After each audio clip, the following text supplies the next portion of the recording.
국제관계라는 거대한 체스판에서 때로는 한 번의 움직임으로 오랫동안 유지되어 온 균형이 흔들리고 근본적인 취약점이 드러날 수 있습니다. 중국이 한국의 물류 및 산업 부문의 필수적인 요소에 대한 수출 규제를 갑작스럽게 결정한 것이 바로 그 사례입니다. 이 결정의 파급 효과는 즉각적인 공급망 차질을 넘어 한국이 직면한 위기의 순간이자 지정학적 의존의 취약성을 엿볼 수 있는 계기가 되었습니다. 이 결정은 전 세계가 이미 글로벌 공급망 붕괴로 인한 연쇄적인 영향과 씨름하고 있을 때 내려진 것이었습니다. 산업 수요의 상당 부분을 수입에 의존하고 있는 한국에게 이는 단순한 물류, 장애물이 아니라 경제적 취약성을 극명하게 드러낸 것이었습니다. 사전 예고 없이 갑작스럽게 내려진 금수 조치는 한국 경제에 충격을 주었고 요소에 의존하는 산업에 엄청난 압박을 가했습니다. 이러한 의존도는 원료 자체에 대한 것뿐만 아니라 중국처럼 예측하기 어렵고 전략적인 단일 공급처에 의존하는 것이 갖는 더 큰 의미도 있었습니다. 한국의 반응은 놀라움과 좌절감, 그리고 신속한 전략 재조정이 뒤섞여 있었습니다. 정부는 업계 리더들과 함께 대체 공급처를 찾기 위해 동분서주했지만 전 세계적인 수요와 제한된 공급업체를 고려할 때 말처럼 쉬운 일은 아니었습니다. 이 위기는 한국과 중국을 묶는 경제적 유대가 양날의 검과 같다는 냉혹한 현실을 전면에 드러내면서 이점을 제공하기도 하지만 취약점을 노출시키기도 했습니다. 정부 회의실과 기업 이사회실에서 논의가 격화되면서 더 광범위한 이야기가 나오기 시작했습니다. 이는 단순히 요소나 산업 원자재에 관한 것이 아니라 세계 질서에서 한국의 위치와 전략적 선택에 관한 것이었습니다. 요소 파동은 경제 안보와 지정학적 전략에 대한 국가적 성찰을 촉발하는 기폭제가 되었습니다. 요소뿐만 아니라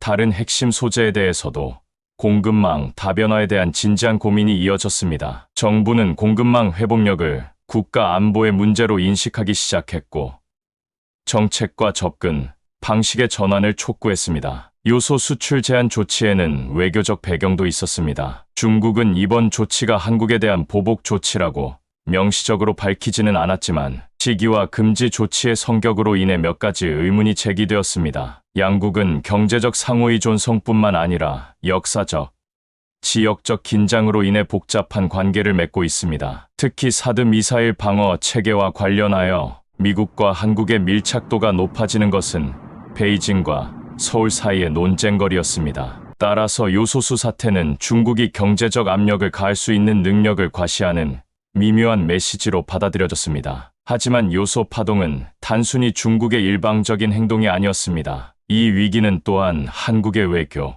정책과 경제 전략을 재조정하려는 한국의 주장이 점점 커지고 있음을 보여주었습니다. 이 위기는 한국이 중국에 대한 의존도를 낮추고 다른 글로벌 파트너들과 보다 균형 잡히고 다양한 관계를 모색해야 한다는 경각심을 일깨워 주었습니다. 우리는 중국과의 관계의 복잡성을 헤쳐나가야 하는 기로에 서 있는 한국의 모습을 발견합니다. 요소 파동은 단순한 공급망 문제를 넘어 동아시아 정치에서 경제적 수단이 전략적 영향력의 도구가 되어가는 새로운 시대의 시작을 알리는 지정학적 전환점이었습니다. 이 도전에 대한 한국의 대응은 경제적 회복력뿐만 아니라 변화하는 동아시아의 세력, 역학관계에서 한국의 역할과 위치를 결정할 것입니다. 중국의 요소 수출 제한 조치는 한국에게 단순한 경각심을 불러일으키는데 그치지 않고 글로벌 공급망에 내재된 취약성을 극명하게 드러냈습니다. 이러한 위기에 대한 한국의 전략적 대응을 살펴보고 공급망을 다변화하고 강력한 단일,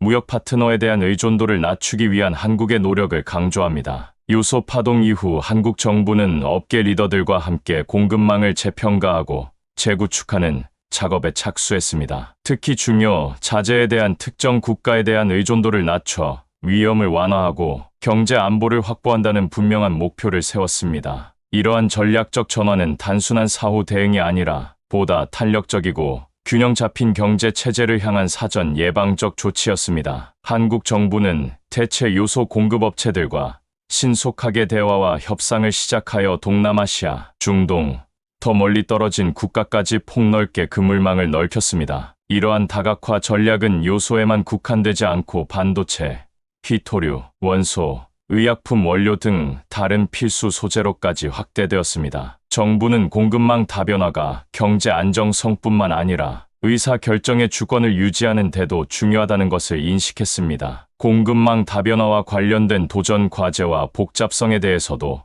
살펴봅니다. 공급업체를 전환하거나 새로운 공급업체를 찾는 것은 특히 공급망이 긴밀하게 통합되고 상호 의존적인 세계에서 간단한 일이 아닙니다. 외교, 투자, 물류 측면에서 상당한 노력이 필요했습니다. 한국은 관세, 무역협정, 지정학적 고려 사항 등 국제 무역의 복잡성을 헤쳐나가야 했습니다. 공급망 다양성 추구는 한국의 국내 정책에도 큰 영향을 미쳤습니다. 정부는 국내 생산 역량을 강화하기 위해 연구, 개발에 막대한 투자를 시작했습니다. 이 이니셔티브는 대외 의존도를 줄이는 것뿐만 아니라 혁신과 자립을 촉진하기 위한 것이기도 했습니다. 따라서 외환위기는 한국의 산업 및 기술 르네상스를 촉진하는 촉매제 역할을 했습니다. 또 다른 측면은 한국의 외교 정책과 국제 관계의 변화입니다. 한국은 무역 파트너를 다각화하기 위해 외교적 외연을 확대하고 전통적 동맹국 이외의 국가들과 관계를 강화했습니다. 이러한 변화는 다자간 플랫폼과 무역협정 참여에도 반영되어 보다 글로벌하고 균형 잡힌 외교 정책 접근을 예고했습니다. 동아시아의 지역적 세력 균형에 중대한 영향을 미치는 한국의 해군, 강국으로의 놀라운 여정을 살펴봅니다. 한국의 해군력 강화는 단순한 국가적 자부심의 문제가 아니라 점점 더 복잡하고 경쟁이 치열해지는 지정학적 환경 속에서 전략적으로 추진된 것입니다. 한국 해군의 부상은 자위력 강화와 영내 입지 강화를 목표로 하는 광범위한 군사, 현대화 프로그램에 뿌리를 두고 있습니다. 이 전략의 초석은 최첨단 기술과 무기를 갖춘 첨단 잠수함과 수상함의 개발 및 배치입니다. 이러한 해군력 업그레이드는 방어적 태세에서 지역 안보에서 보다 적극적이고 능동적인 역할로의 전환을 상징합니다. 세계 최첨단 디젤 전기 잠수함 중 하나인 도산 안창호급 잠수함의 도입과 같은 한국 해군 발전의 주요 이정표를 살펴봅니다. 공기부료 추진 체계를 갖춘 이 잠수함은 수중전 능력의 비약적인 발전을 상징합니다. 마찬가지로 이지스 전투체계를 탑재한 세종대왕급 구축함의 개발은 한국의 지상전 및 미사일 방어 능력이 향상되고 있음을 보여줍니다. 한국의 해군력 증강은 하드웨어뿐만 아니라 진화하는 동아시아의 안보, 역학 관계에 대응하기 위한 전략적 계산도 반영하고 있습니다. 한반도와 남중국해에서 긴장이 고조되면서 한국은 불안정한 입장에 처해 있으며 국익을 보호하고 지역 안정을 유지하기 위해 강력한 해군력이 필요하다. 한국의 해군 발전이 주변국과 주요 강대국과의 관계에 미치는 영향도 살펴볼 수 있습니다. 한편으로 이러한 발전은 한국의 군사력 증강을 의심의 눈초리로 바라보는 북한과 중국의 우려의 원천이 되고 있습니다. 다른 한편으로는 미국과 다른 동맹국들의 눈에 신뢰할 수 있는 안보 파트너로서 한국의 위상을 강화하여 지역 안보 체제에서 한국의 역할을 강화했습니다. 이제 이야기는 한국의 해군력 증강이 영내 군비 경쟁에 미치는 영향에 대한 이야기로 넘어갑니다. 한국이 역량을 과시하면서 의도치 않게 영내 불안감이 커져 주변국들이 자국 해군력을 강화하도록 유도하고 있습니다. 이러한 역학 관계는 다양한 이해관계자들이 어떻게 관리하느냐에 따라 영내를 안정시킬 수도 있고 불안정하게 만들 수도 있습니다. 또한 한국이 세계 무기 시장에서 중요한 플레이어로 부상한 것도 논의됩니다. 한국은 태국과 콜롬비아 같은 국가의 잠수함과 구축함 등 해군 기술을 수출하면서 경제를 발전시켰을 뿐만 아니라 외교적, 전략적 영향력도 확대했습니다. 그러나 이러한 수출에는 윤리적 고려 사항과 지역, 분쟁을 악화시킬 수 있는 위험 등 여러 가지 도전 과제가 수반됩니다. 우리는 해군력에서 더욱 자신감 있고 적극적인 한국이 동아시아의 해양 안보 지형을 형성하는 데 점점 더 영향력 있는 역할을 하고 있다는 그림을 그릴 수 있게 되었다. 이러한 한국의 부상이 의미하는 바는 매우 광범위하여 지역 세력 역학, 군사 전략, 세계에서 가장 불안정한 지역 중 하나인 동아시아의 평화와 분쟁의 미묘한 균형에 영향을 미치고 있습니다. 동아시아, 지정학의 흥미로운 발전을 살펴봅니다. 바로 한국과의 관계 개선에 대한 러시아의 관심이 커지고 있다는 점입니다. 이러한 변화는 러시아 외교, 정책의 역사적 맥락에서 중요한 전환을 의미하며 지역 세력 역학 관계에 상당한 영향을 미칩니다. 역사적으로 러시아와 한국과의 관계는 복잡했고 북한, 중국, 미국과 관련된 더 광범위한 지정학적 긴장으로 인해 종종 가려져 왔습니다. 그러나 최근 몇 년 동안 전략적 동기와 경제적 동기에 의해 한국에 대한 러시아의 접근 방식이 눈에 띄게 변화하고 있습니다. 러시아가 한국으로 방향을 선회하게 된 배경을 살펴보는 것으로 이야기를 시작합니다. 주요 동인 중 하나는 경제입니다. 서방의 제재가 자국 경제에 영향을 미치면서 러시아는 새로운 무역 및 투자 기회를 찾기 위해 동쪽으로 눈을 돌리고 있습니다. 첨단 기술과 자본을 갖춘 한국은 매력적인 파트너로 떠오르고 있습니다. 에너지, 인프라, 기술 분야에서의 협력이 양국 모두에게 이익이 될 것이라는 인식이 확산되고 있습니다. 또 다른 핵심 요소는 전략입니다. 러시아는 글로벌 강대국으로 부상하기 위해 균형 잡힌 외교 정책의 중요성을 인식하고 있습니다. 한국과의 관계 개선을 통해 러시아는 미국과 중국이 지배하는 동아시아에서 발판을 마련할 수 있습니다. 또한 러시아는 오랜 동맹국이지만 종종 지역 불안정의 원인이 되는 북한을 상대할 때 지렛대를 확보할 수 있습니다. 러시아와 한국의 화해의 구체적인 내용을 살펴봅니다. 양국은 다양한 분야에서 협력할 의사를 표명하면서 고위급 외교적 교류가 증가했습니다. 특히 시베리아 횡단 철도와 북극 공동 프로젝트의 한국 연결에 대한 논의는 이러한 파트너십의 성장을 보여주는 예입니다. 그러나 이 새로운 관계에 도전 과제가 없는 것은 아닙니다. 한국은 미국과의 동맹과 북한과의 복잡한 관계로 인해 러시아와의 파트너십을 심화시키는 데 장애물이 되고 있습니다. 또한 러시아의 역사와 현재 진행 중인 지정학적 책략을 고려할 때 러시아의 의도에 대한 국제사회의 회의론도 존재합니다. 이러한 발전이 이 지역에 미치는 더 광범위한 영향에 대해서도 다룹니다. 한국에 대한 러시아의 접근은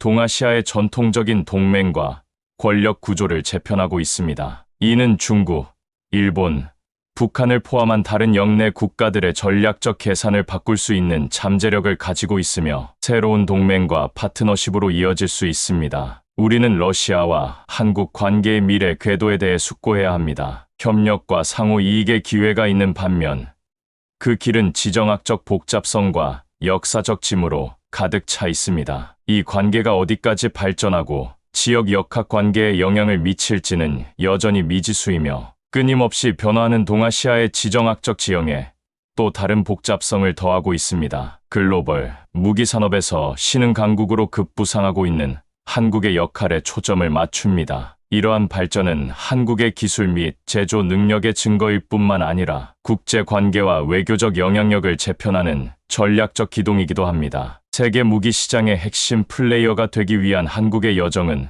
놀라운 변화의 역사입니다. 한때 국방 수요의 대부분을 수입에 의존하던 한국은 정교한 잠수함, 최첨단 미사일, 최첨단 전투기 등 첨단 군사 기술의 세계적 공급국으로 발전했습니다. 이러한 위상은 수십 년간 연구, 개발에 집중적으로 투자하고 국내 방위 산업을 육성하기 위해 함께 노력한 결과입니다. 이 글에서는 한국의 군수품 수출에 대해 자세히 살펴봅니다. 필리핀에 대한 FA-50 전투기 판매, 인도네시아에 대한 잠수함 판매 등 한국을 세계 무기시장 지도 위에 올려놓은 중요한 거래들이 강조되어 있습니다. 이러한 거래는 단순한 상업적 거래가 아니라 한국의 전략적 중요성이 커지고 있으며 다양한 지역의 안보 역학 관계에 영향을 미칠 수 있는 한국의 능력을 나타냅니다. 여기에는 제품의 신뢰성과 정교함, 경쟁력 있는 가격, 안정적이고 신뢰할 수 있는 파트너라는 한국의 명성이 포함됩니다. 기존 무기 공급국들과 달리 한국은 특히 국방 조달을 다각화하려는 국가들에게 정치적으로 덜 복잡한 선택지로 인식되고 있습니다. 한국의 군수품 수출은 국제 관계에 더 광범위한 영향을 미칩니다. 이를 통해 한국은 새로운 전략적 파트너십을 구축하고 기존 동맹을 강화할 수 있었습니다. 동남아시아, 중동, 심지어 중남미 국가들까지 방산 수요를 위해 한국을 찾고 있으며 한국의 외교적 범위와 영향력이 확대되고 있습니다. 그러나 주요 무기 공급국으로서의 도전과 책임에 대해서도 다룹니다. 특히 인권과 지역 안정 측면에서 윤리적 고려 사항이 있습니다. 한국은 상업적 이익과 무기 판매에 대한 책임감 있는 접근, 방식 사이의 균형을 유지하면서 이러한 문제를 신중하게 다루어야 합니다. 또한 무기 시장에서 한국의 역할이 커지면서 미국과 중국 등 주요 강대국과의 관계에도 영향을 미치고 있습니다. 미국은 여전히 미국의 핵심 동맹국이자 중요한 군사 기술 공급원이지만 한국이 무기 시장에서 경쟁자로 부상하면서 양국 관계에 새로운 역학 관계가 형성되고 있습니다. 마찬가지로 중국은 한국의 군사적 부상을 경계심과 전략적 계산이 섞인 시각으로 바라보고 있습니다. 우리는 글로벌 방위 분야에서 더욱 자신감 있고 적극적인 한국의 모습을 볼 수 있습니다. 한국의 군수품 수출은 단순한 상업적 성공 사례가 아니라 국제적 위상과 영향력을 강화하는 전략적 자산입니다. 이러한 발전은 한국이 군사 및 안보 지형을 형성하는 데 점점 더 중요한 역할을 하고 있는 변화하는 세계 질서를 반영합니다. 미국과 중국이라는 두 글로벌 초강대국 간의 경쟁으로 인해 점점 더 정의되고 있는 동아시아의 전략적 경쟁이라는 중요한 주제를 살펴봅니다. 이러한 경쟁은 지정학적 지형을 재편하고 있으며 한국을 포함한 소규모 지역 플레이어의 정책과 전략에 영향을 미치고 있습니다. 무역, 기술, 군사력, 이데올로기적 영향력 등 다양한 차원을 아우르는 미중 경쟁의 본질을 개괄적으로 설명하는 것으로 시작합니다. 이 경쟁은 단순한 양국 간 문제가 아니라 경제 정책부터 군사 전략과 동맹에 이르기까지 모든 것에 영향을 미치며 지역 전체에 광범위한 영향을 미칩니다. 한국은 이러한 역학 관계 속에서 특히 미묘한 입장에 놓여 있습니다. 한국은 미국의 오랜 동맹국으로서 미국과 군사적, 경제적으로 깊은 관계를 맺고 있습니다. 그러나 중국과 지리적으로 가깝고 중국과의 경제 관계가 중요하기 때문에 영내 세력 균형에 큰 변화가 생기면 한국의 전략적 계산에 직접적인 영향을 미칩니다. 한국이 이 복잡한 환경을 어떻게 헤쳐나가고 있는지 살펴봅니다. 한편으로 한국은 특히 안보와 국방 측면에서 미국과 강력한 관계를 유지할 필요가 있습니다. 주한미군의 주둔과 북한의 핵 야망에 대한 공동의 우려는 양국을 묶는 핵심 요소입니다. 다른 한편으로는 한국의 최대 교역국이자 지역 안정의 핵심 국가인 중국과 건설적인 관계를 맺어야 한다는 인식이 한국 내에서 확산되고 있습니다. 이러한 균형 잡기에 어려움이 없는 것은 아닙니다. 북한의 위협에 대응하기 위한 사드, 미사일 방어 시스템의 한국 배치는 이러한 역학 관계의 복잡성을 보여주는 사례 연구입니다. 이 시스템은 한국의 방어 능력을 강화하고 안보에 대한 미국의 공약을 재확인하는 한편 중국의 심각한 외교적, 경제적 반발을 불러일으키며 한국이 걸어야 할 외줄타기를 보여주었습니다. 미중 경쟁에 대한 보다 광범위한 지역적 대응도 살펴봅니다. 일본, 필리핀, 베트남, 호주와 같은 국가들은 변화하는 힘의 역학 관계에 대응하여 전략과 동맹을 재조정하고 있습니다. 남중국해에서 중국의 공세와 1대1로와 같은 경제 이니셔티브가 커지면서